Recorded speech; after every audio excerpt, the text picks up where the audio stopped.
у нас мы видим, что вопросы качественного образования оставляют желать лучшего.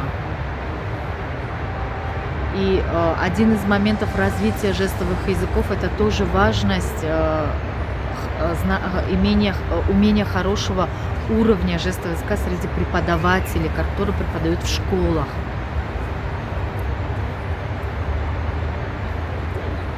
А просто слышащему человеку, который смотрит со стороны, очень сложно понять то, о чем мы говорим, если он не знает жестовый язык.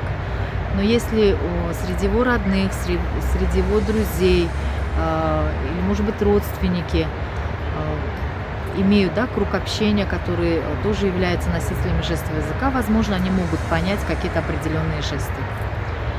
Сейчас я бы хотела добавить, что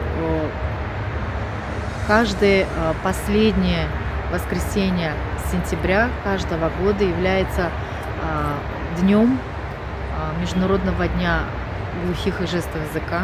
И я в связи с этим днем хотела бы всех поздравить, своих коллег, своих сотрудников и тех, кто продвигает жестовый язык, мира, добра и любви всем.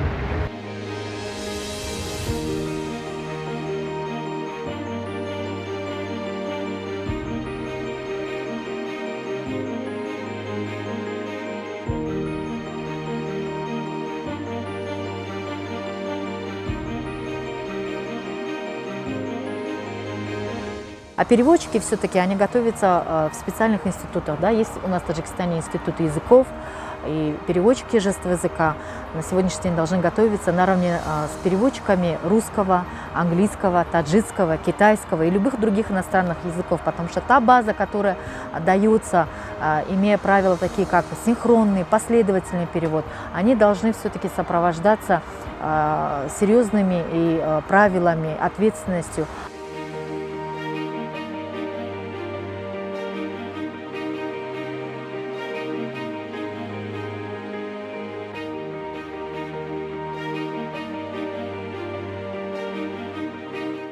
Проблема доступа к информации на телевидении – это синхронный перевод, один из самых сложных переводов считается вообще по практике переводчиков жестового языка, где независимо от того, что если ты получаешь информацию заранее, но все равно, если это прямой эфир, если это какие-то политические события, это новые терминологии, новые слова, переводчик должен иметь очень хорошую базу, чтобы осуществлять качественный перевод во время прямой трансляции. И здесь, конечно, подготовка, мастер-классы, я не знаю, после обучения практически очень важны для наших переводчиков, для будущих молодых мотивированных переводчиков жестового языка.